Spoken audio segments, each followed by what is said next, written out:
Bismillahirrahmanirrahim. Assalamualaikum warahmatullahi wabarakatuh. Baiklah, tanpa memperpanjang mukadimah, di sini saya akan langsung menjelaskan bab 5, yaitu tentang kerangka teoritis dan penyusunan hipotesis.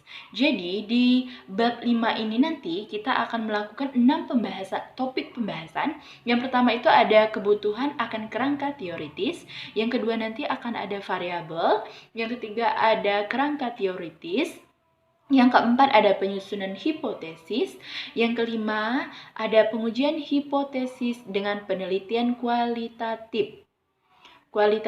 Analisis kasus negatif. Nah, dan yang terakhir ada implikasi manajerial. Nah, itulah pembahasan yang akan kita bahas pada bab 5 ini nanti. Baiklah, kita akan langsung saja ke yang pertama, yaitu tentang kebutuhan akan kerangka teoritis. Nah, jadi kita sebelumnya harus memahami apa sih itu kerangka teoritisnya. Langsung saja, kerangka itu kan merupakan suatu susunan atau suatu tatanan seperti itu kan.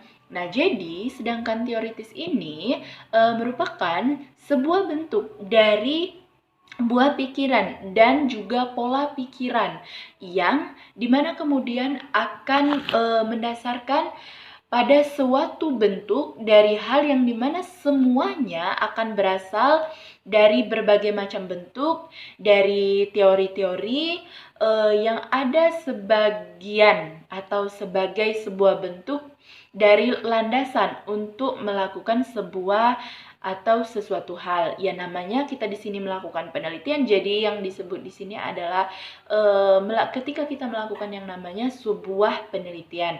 Nah, jadi kerangka teoritis itu dapat kita simpulkan sesuatu yang menunjukkan keyakinan Anda atau keyakinan kita pada bagian atau pada bagaimana fenomena tersebut.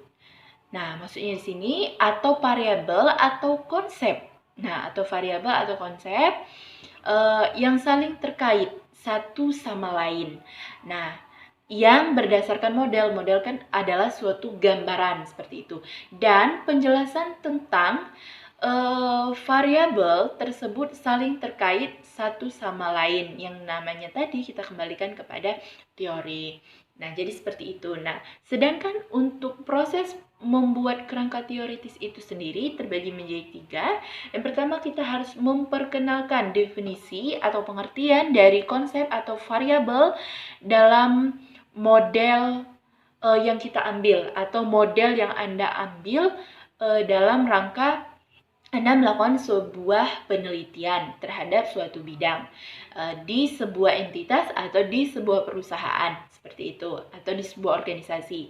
Nah, yang kedua, mengembangkan model atau mengembangkan gambaran dari konseptual yang akan memberikan presentasi deskriptif dari yang namanya teori yang kita lakukan atau yang Anda lakukan seperti itu.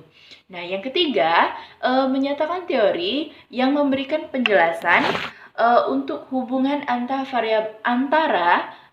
variabel satu dengan variabel lain. Nah, variabel di sini kan bisa juga disebut dengan konsep seperti itu yang berdasarkan model. Nah, itu untuk pengertian atau untuk penjelasan dari kebutuhan akan kerangka teoritis. Jadi, kerangka teoritis ini atau susunan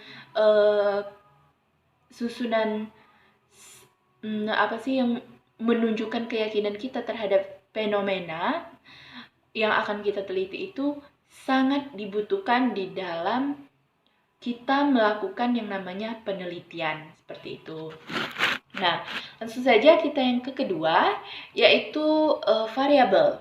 Jadi sebelumnya kita harus mengetahui apa sih itu variabel. Nah, jadi variabel itu merupakan sesuatu apapun yang dapat membedakan atau mengubah nilai. Nah, maksudnya di sini nilai dapat berbeda pada berbagai waktu. Jadi nilai A itu akan berbeda pada berbagai waktu atau lain-lain waktu seperti itu, maka variabel akan berubah juga seperti itu kan.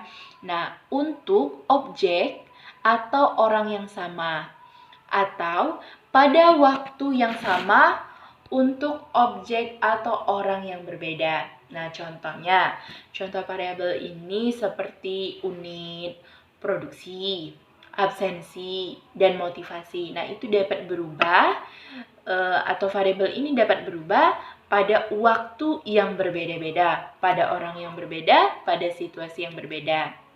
Nah, pada pembahasan variabel ini, variabel terbagi menjadi 4. Yang pertama itu nanti ada variabel terkait, ada variabel bebas, ada variabel moderator, dan yang terakhir nanti ada variabel perantara. Langsung saja kita yang ke pertama, yaitu tentang variabel terikat. Nah, jadi sebelumnya apa sih variabel terikat itu? Variabel terikat itu merupakan suatu variabel yang menjadikan perhatian utama atau fokus utama seorang peneliti daripada variabel yang dilakukan oleh seorang peneliti. Nah, tujuan dari penelitian ini adalah untuk memahami dan mendeskripsikan variabel terikat atau menjelaskan menjelaskan variabilitasnya. Nah, atau memprediksinya. Dengan kata lain, variabel terikat ini merupakan variabel utama yang sesuai dengan investigasi. Maksudnya adalah variabel terikat ini adalah variabel yang sesuai dengan ketika kita melakukan yang namanya pengumpulan data seperti itu, melakukan perubahan-perubahan seperti itu. Nah, jadi ini merupakan fokus utama yang dilakukan oleh seorang peneliti ketika melakukan sebuah penelitian dengan menggunakan variabel seperti itu. Nah, misalnya contoh dari variabel terikat ini, misalnya menemukan apakah variabel yang mempengaruhinya. Nah, atau nilai yang mempengaruhi daripada sesuatu yang akan kita teliti di sebuah perusahaan, di sebuah entitas, di sebuah organisasi, ataupun di sebuah kalangan sosial seperti itu. Yang kedua yaitu variabel bebas. Nah, variabel bebas ini merupakan variabel yang mempengaruhi variabel terkait tadi. Nah, baik secara positifnya maupun secara negatifnya, yaitu jika mendapatkan variabel bebas, maka variabel terikat juga hadir dan dengan setiap unit kenaikan dalam variabel bebas. Nah, maksudnya di sini terdapat pula kenaikan atau penurunan daripada variabel terikat. Nah, jadi variabel bebas ini mengikuti atau mempengaruhi daripada variabel terikat tadi, baik dia secara positifnya ataupun secara negatifnya seperti itu. Nah, adapun untuk menemukan bahwa perubahan dalam variabel terikat disebabkan oleh perubahan daripada variabel bebas ini terjadi dalam 4 kondisi. Nah, yang pertama itu adalah penjelasan yang logis berdasarkan teori seperti itu diperlukan dan harus menjelaskan mengapa variabel bebas mempengaruhi variabel terikat. Nah, jadi di sini kita harus berlandaskan teori sama seperti hal yang pertama tadi mengenai kebutuhan dalam melakukan kerangka teoritis. Nah, seperti itu. Dan selanjutnya yang ketiga. Baiklah, yang ketiga ini yaitu variabel moderator, yang mana variabel ini akan mempunyai pengaruh terhadap ketergantungan yang kuat pada hubungan variabel terikat dan variabel bebas tadi, yaitu kehadiran variabel bebas. Maksudnya variabel moderator ini mengubah hubungan awal antara variabel bebas dan variabel terikat. Jadi, pada variabel moderator ini dia akan mengubah hubungan antara variabel bebas dan variabel terikat. Seperti itu. Langsung saja yang keempat yaitu variabel perantara. Jadi variabel perantara ini merupakan variabel yang muncul antara ketika variabel bebas mulai mempengaruhi yang namanya variabel terikat tadi. Nah, dan pada saat variabel bebas terasa pada variabel perantara ini muncul sebagai fungsi daripada variabel bebas yang berpengaruh di dalam suatu situasi atau dalam keadaan ketika kita sedang melakukan sebuah penelitian. Nah, itu yang menyebabkan variabel perantara. Jadi, yang mempengaruhi ketika variabel terikat itu mulai ada atau mulai bekerja seperti itu. Saja ke yang ketiga, yaitu tentang kerangka teoritis. Jadi kerangka teoritis ini sama seperti tadi telah kita jelaskan, yaitu susunan daripada teori susunan yang berlandaskan teori yang akan kita lakukan pada saat melakukan yang namanya penelitian seperti itu kan. Jadi kerangka teoritis ini merupakan fondasi di mana seluruh proyek penelitian didasarkan seperti itu. Nah, kerangka teoritis ini merupakan juga jaringan atau asosiasi masalah atau asosiasi yang disusun, dijelaskan, dan elaborasi, secara logis antara waktu yang telah ditentukan dengan relevan seperti itu kan, dengan situasi masalah dan diidentifikasi melalui yang namanya seperti wawancara, pengamatan, literatur, pengalaman, dan institusi yang berperan di dalam menyusun kerangka teoritis yang akan kita lakukan atau yang Anda akan lakukan. Nah, adapun kerangka teoritis ini terbagi menjadi dua. Yang pertama itu komponen kerangka teoritis, dan komponen kerangka teoritis ini sendiri merupakan sesuatu yang baik. Nah, untuk mengidentifikasi dan menentukan variabel penting di dalam situasi tersebut. Maksudnya, komponen kerangka teoritis ini akan menentukan variabel apa yang baik untuk dilakukan pada penelitian yang Anda lakukan atau yang akan kita lakukan seperti itu. Nah, komponen kerangka teoritis ini sangat berperan penting di dalamnya. Dia yang akan menentukan variabel apa yang akan cocok dilakukan pada saat melakukan sebuah penelitian ini, seperti itu. Selanjutnya yang kedua yaitu kerangka teoritis untuk contoh. Nah, di sini untuk contoh, yaitu contohnya itu adalah pelanggaran keselamatan penerbangan. Jadi di sini kita menggunakan yang namanya variabel terikat, yang mana maksudnya di sini pelanggaran keamanan yang merupakan variabel keterkaitan utama. Nah, kan variabel terikat ini merupakan fokus utama yang dilakukan oleh seorang peneliti. Nah, kita berusaha untuk menjelaskan, maksudnya varian di dalam variabel terikat ini dengan cara 4 variabel, yaitu dengan komunikasi antara anggota kru. Nah, maksudnya kan dilakukan suatu komunikasi atau suatu wawancara seperti itu kepada anggota-anggota kru gitu. Nah, yang kedua yaitu komunikasi antara petugas kontrol bandara dan kru kokpit. Maksudnya itu kru yang berperan di sana. Jadi seperti itu. Nah, kita juga perlu melakukan yang namanya komunikasi atau interaksi kepada kru bandaranya, seperti itu kan. Ini kan menyangkut dengan keselamatan penerbangan yang otomatis berhubungan dengan pesawat Seperti itu, yang pastinya ada bandara di sana. Dan yang ketiga adalah pelatihan yang diterima oleh kru. Nah, jadi kita harus tahu bagaimana sih pelatihan yang diterima. Nah, masih menyangkut dengan komunikasi tadi, kita harus tahu bagaimana sih pelatihan yang diterima oleh para kru seperti itu. Nah, dan yang terakhir adalah desentralisasinya. Nah, bagaimana ketika mereka desentralisasinya seperti itu.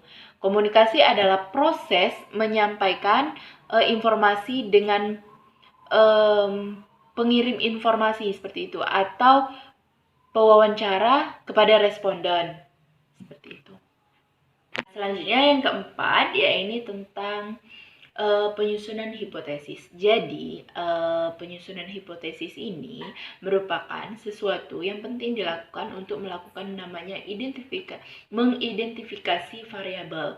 Nah, variabel merupakan sesuatu hal yang penting dilakukan dalam suatu situasi untuk menerapkan hubungan antar variabel tadi. Seperti telah kita jelaskan tadi, entahkah dia menggunakan variabel bebas, entahkah dia menggunakan variabel terikat, variabel moderator atau variabel perantara seperti itu. Semuanya berperan penting di dalam melakukan yang namanya penyusunan hipotesis ini, dan fungsi hipotesis ini sendiri merupakan mengidentifikasi sesuatu atau variabel apa yang akan digunakan di dalam sebuah penelitian seperti itu dengan melakukan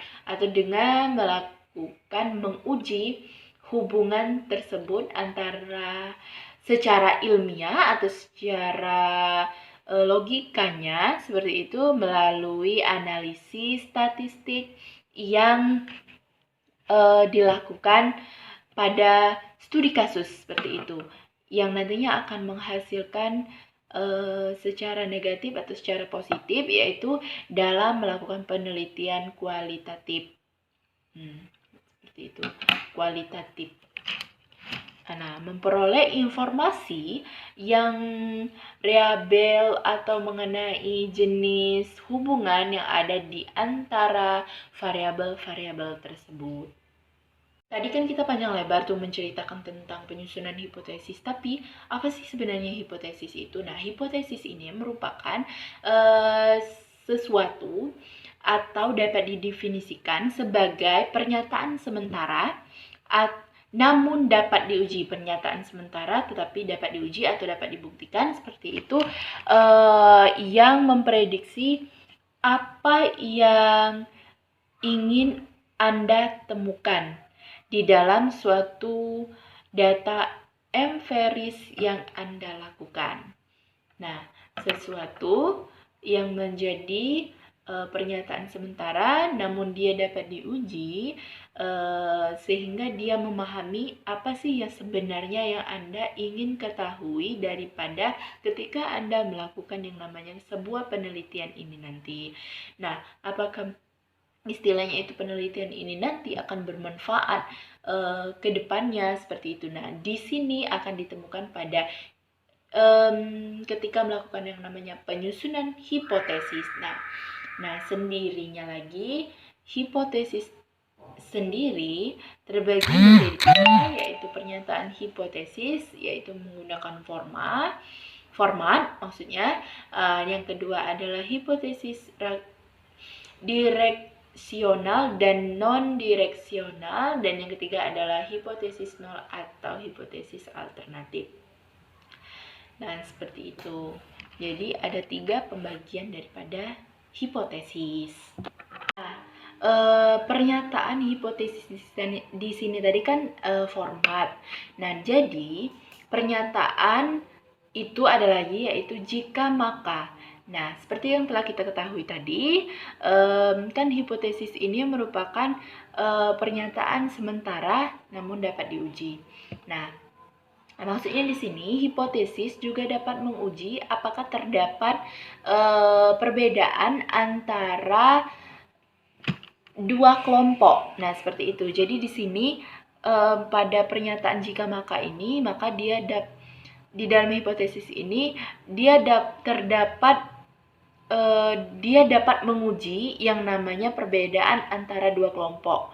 Nah, seperti itu. Nah, sedangkan yang kedua yaitu hipotesis direksional dan non-direksional ini, jika dalam suatu hubungan menyatakan dua variabel yang membandingkan seperti kelompok, seperti itu tadi kan, seperti yang telah dijelaskan tadi, istilahnya seperti positif, negatif, lebih dari atau kurang dari, dan semacamnya, atau dan lain sebagainya. Nah, hal tersebut disebut dengan direksionalnya, seperti itu. Sedangkan,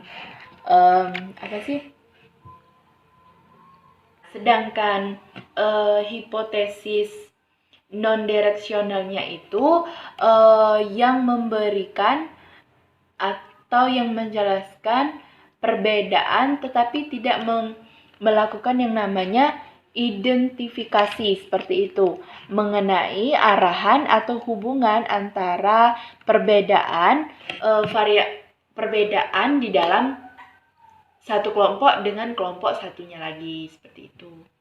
Selanjutnya yang kelima yaitu pengujian hipotesis dengan penelitian kualitatif, analisis kasus negatif. Jadi di sini adalah kualitatif dengan menganalisis kasus negatif, yaitu untuk memecahkan daripada suatu permasalahan yang sedang dihadapi oleh sebuah entitas, sebuah perusahaan, atau sebuah organisasi. Nah, seperti itu.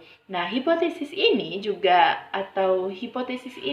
dapat diuji dengan data kualitatif. Misalnya, anggap saja setelah wawancara yang ekstensif atau secara detail seperti itu. Nah, peneliti membuat yang namanya kerangka teoritis tadi, seperti yang telah dijelaskan di awal tadi, bahwa perilaku tidak etis oleh seorang karyawan. Nah, ini adalah satu judul yang misalkan satu penelitian yang kita angkat seperti itu kan. Nah, merupakan daripada fungsi dari ketidakmampuan mereka untuk membedakan antara yang baik dan benar. Yang baik dan benar, antara yang salah dan yang benar. Jadi mereka tidak mempunyai kemampuan akibat daripada perilaku mereka yang tidak etis tadi. Akhirnya mereka tidak mempunyai kemampuan untuk membedakan yang mana yang benar dan mana yang salah. Atau karena kebutuhan yang mendesak, maksudnya kebutuhan yang mendesak ketika uang yang banyak atau keterkaitan organisasi seperti itu terhadap perilaku semacam itu. Misal yang disebut dengan kenapa karyawan tadi atau seorang kasir seperti itu melakukan penyimpangan terhadap keuangan yang dimiliki oleh perusahaan tempat dia bekerja. Nah, seperti ini. Ini adalah sesuatu analisis kasus seperti itu secara negatif yang menggunakan hipotesis pengujian dengan kualitatif atau dengan wawancara seperti itu. Kalau tadi kita membahas tentang variabel, tentang kerangka teoritis, tentang hipotesis. Nah, di sini yang terakhir kita akan membahas, atau yang keenam kita akan membahas implikasi manajerial. Nah, pada titik ini atau pada titik implikasi manajerial ini menjadikan lebih mudah untuk mengikuti progres atau langkah-langkah di dalam melakukan suatu penelitian dari tahap awal atau dari tahap pertama ketika manajer melihat bidang masalah yang luas. Nah, makanya di dalam suatu organisasi atau suatu perusahaan itu diperlukan yang namanya seorang pimpinan atau seorang manajer yang memahami tentang ilmu penelitian, yang akan jauh berbeda ketika seorang manajer tidak mempunyai ilmu yang namanya ilmu penelitian tadi.